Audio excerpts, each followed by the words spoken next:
Severe flooding in Limpopo and Mpumalanga, widespread veld fires in the eastern and western Capes, along with water supply challenges along the Garden Route, has brought into focus the impact of climate change on the lived experiences of South Africans. Climate monitoring institutions report that global temperatures have already warmed by around 1.4 degrees Celsius above pre-industrial levels, and adverse effects are being felt across the globe. As South Africans are forced to face the consequences of climate change, government is called upon to formulate disaster management policies that take a changing reality into account. For more on this, I'm joined by Professor Zamokuhle Mbandlwa from Durban University of Technologies, the World Wildlife Fund Senior Climate Specialist James Reeler, and Professor Guy Midgley from the Stellenbosch University School of Climate Studies. He's director of that outfit. I'm going to start the conversation with you, Prof. Midgley, this evening. Thank you so much for joining me. Really do appreciate it. When we talk about climate change, what are we talking about? Is it just a recognition of the extremities of the weather conditions that we're feeling, or is it something a little bit more scientific and systematic? Oh, thank you very much for having me. Well, no, it's a systematic effect. The climate change that we're talking about is caused essentially by people, human society, having changed the composition of the atmosphere by adding greenhouse gases into the atmosphere, mainly carbon dioxide. And that causes the atmosphere to warm up. The oceans have also been warming. And so the combination of those things is changing our climate system. It's putting more humidity into the atmosphere, adding energy to the atmosphere, and that is essentially giving the climate more energy and making it more dangerous. And then that interacts with the kind of extremes that we typically experience in Southern Africa. We have quite a variable climate, and climate change interacts with that and makes those extremes even worse than we've seen in the past. Yeah, and so what effect then does energy in the atmosphere, or at least increased energy in the atmosphere, and of course humidity, and of course the humidity sometimes, at least I understand it to be to the effect of additional gases in the atmosphere that changes that atmospheric pressure, the humidity levels. What effect does that have on weather systems? Well, when there's more humidity in the atmosphere, more clouds can form, and what goes up has to come down, and so rainfall intensity can increase. What also happens, though, in drier areas is that hotter air can also cause more rapid drying. And so we can get things like in areas where rain isn't falling, higher temperatures, drier conditions, and drier vegetation, which then fuels more extreme wildfires. So it works on both sides of the wet and the dry side of things. So it makes both of those situations worse. Yeah. James, I want to bring you into the conversation. Have we been able to use the atmospheric data that we have on the changing of in the composition of the atmosphere and the effect that it has on meteorological predictability systems?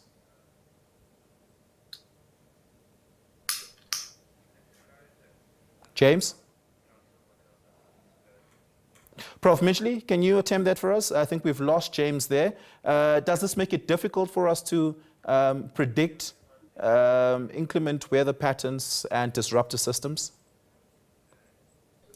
That's actually a very good question. Does climate change make weather prediction more difficult?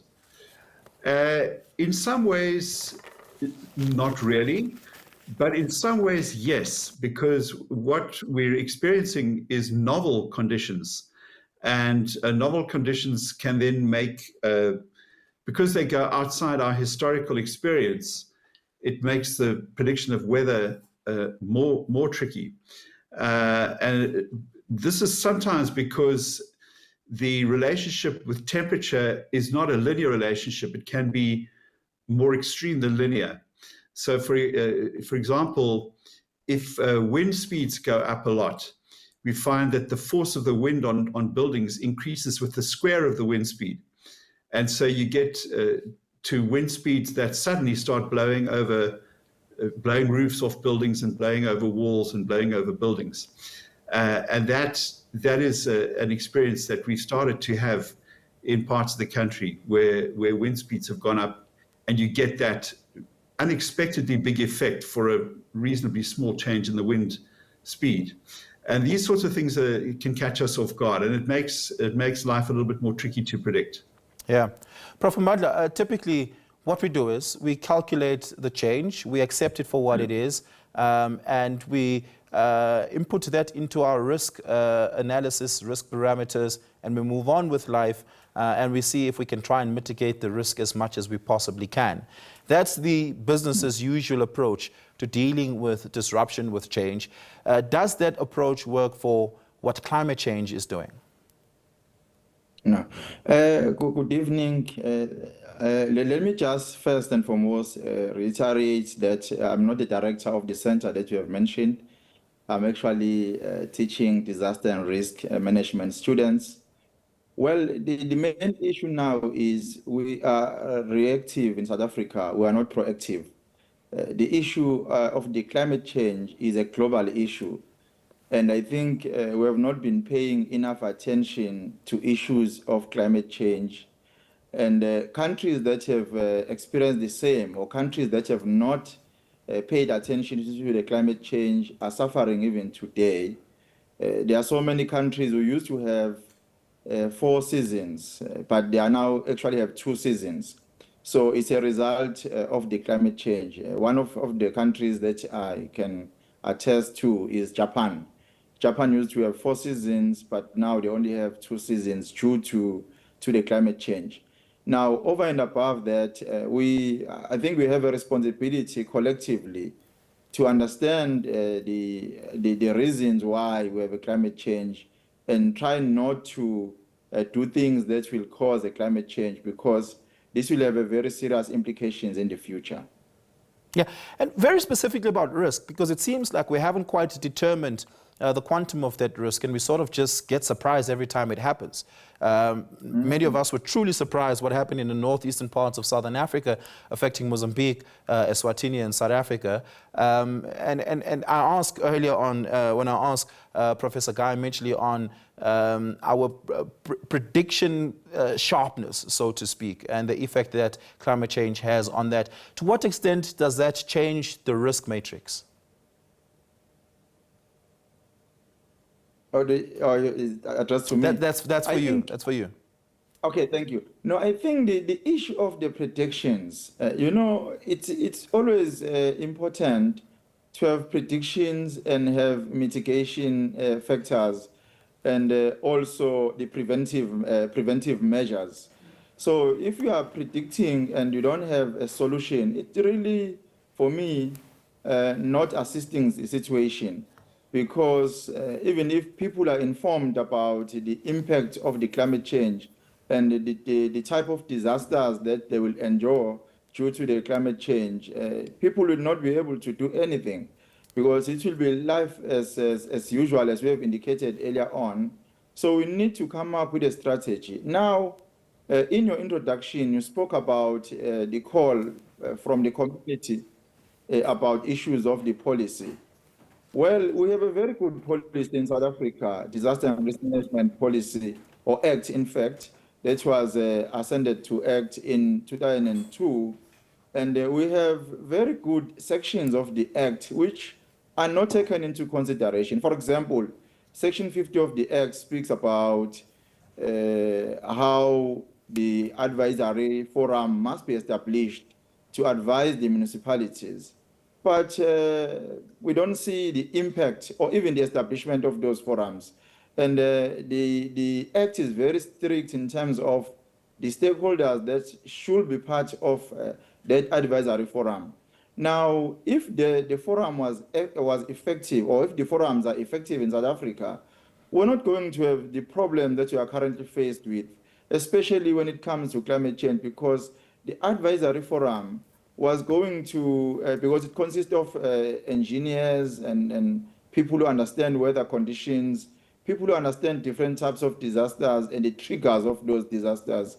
So if the advisory forum, forums exist, those forums are going to assist us. We're not going to court wanting when such disasters are taking place. Now, you see, that's the problem.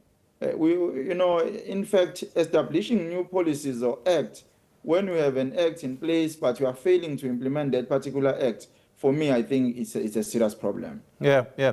Prof. Midgley, what do we mean when we talk about climate resilience? What does that mean?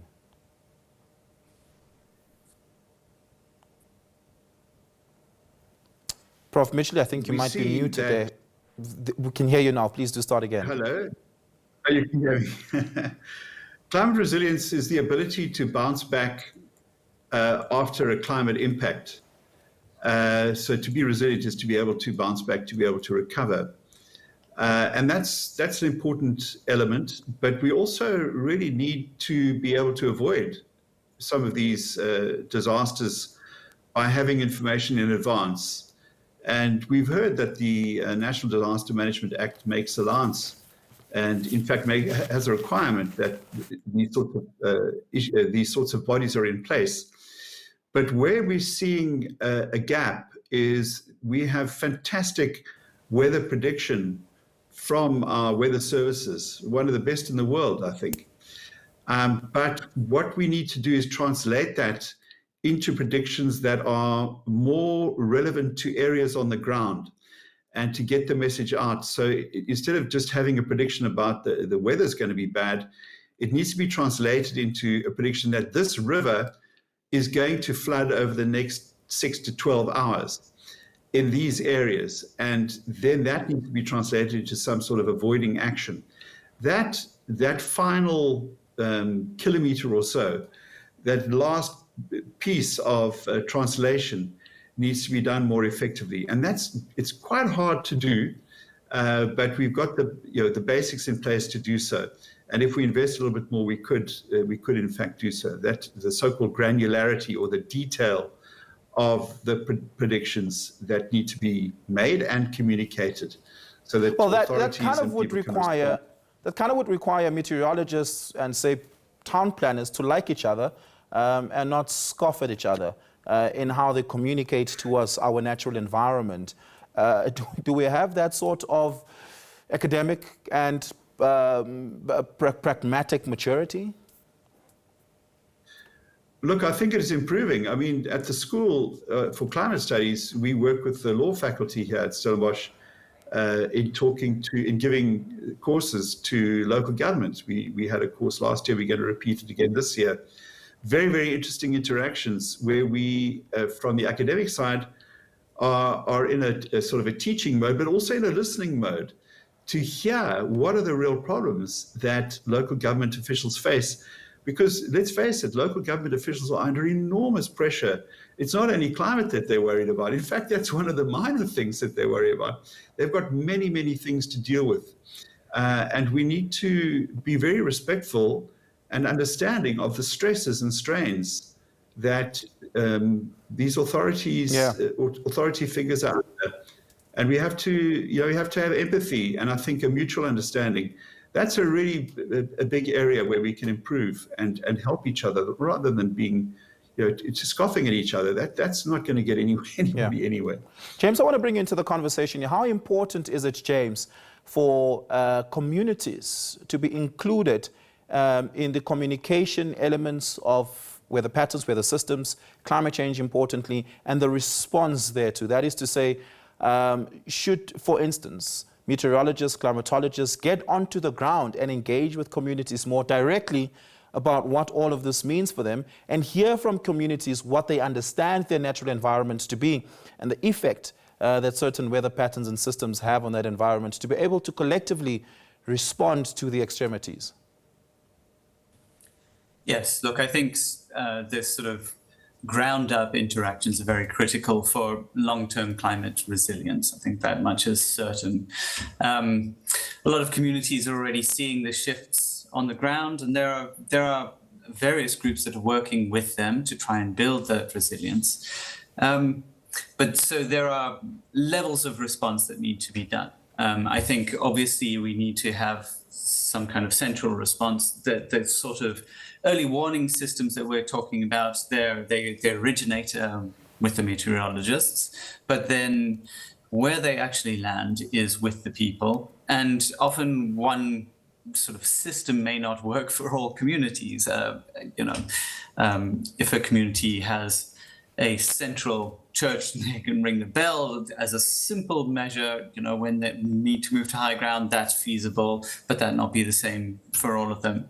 But I think the bigger question you're asking is, how do we involve local communities in the sort of planning that we're looking to do? And there is scope for that within the Disaster Management Act, but also in the Climate Change Act. We're supposed to be looking at developing district-level adaptation responses. And also within that act, there is an element that talks to setting up committees that interact with local communities and really getting the feedback from them to try and build this resilience. And of course, there's a question of climate change knowledge, like how do we educate everybody about what the implications are? They have far-reaching implications well beyond the local, but of course they have very local ones, and those often are better taught by the people experiencing them than by somebody at a high level. Yeah, that's fascinating. And perhaps to crystallize this, it seems to me that we would learn a lot from communities about ecological disruptions in the aftermath of, say, an extreme weather condition or extreme weather event. Are we collecting the right data, James? I think, well, South Africa is very good at collecting data, actually. We have very good systems for collecting it. But, I mean, I think the question is not whether we have the right data, but whether we're putting in place the right responses. And I think that's really the critical element. We have, for instance, in KwaZulu-Natal, we had significant floods some time ago, a couple of years ago, and they were, devastating. But what we haven't really seen since then is significant movement of people out of the flood zones and building of the infrastructure and repairing those early warning systems. Yeah. So I think there's a proactive element that we need to be pushing very, very strongly, and climate change really, this kind of the adaptation, and both the adaptation and the mitigation are going to be key parts of our developmental story going forward. It's not something we could afford to ignore. Prof. Mbandlwa, why are we so bad at emergency evacuations and temporary relocations? I think the main issue is the planning.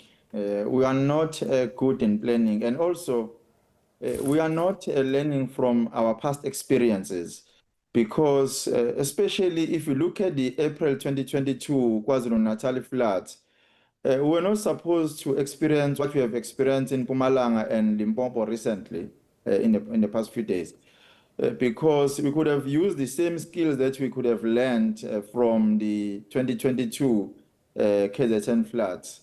And it means that every time we are experiencing floods, we will face the same problem. It's like we are starting afresh every time when we are experiencing floods, which is not supposed to be the case.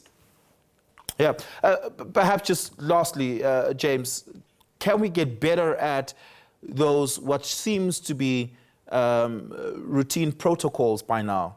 And what are the ways in which we can learn from each other, different communities that is, in terms of just getting better at that? For instance, how do you move from low ground to a high ground? How do you evacuate within matters of hours? How do you prepare, for instance, your property to be able to hopefully withstand a disruptive event? How can we get better at that? Look, some areas have already put in place a lot of those protocols, and we see, for instance, in fire-prone areas, there's a lot of education going to setting, set-asides, making sure you don't have vegetation close to your houses, those sorts of things. And definitely there's more that can be done, and those lessons can be put across, from one area to another.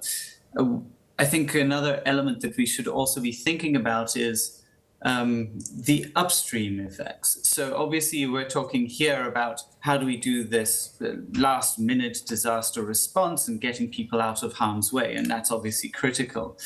But as we're facing the kind of increasing intensity of rainfall events, we can expect those to come more frequently. And there's a lot that can be done upstream to prevent the volumes coming downstream. So the sorts of things where you have, you can have natural areas that actually absorb some of this water, restoring ecosystems and preventing the kind of canalization of rivers. A lot of the conversion that's happening of landscapes upstream exacerbates the problem.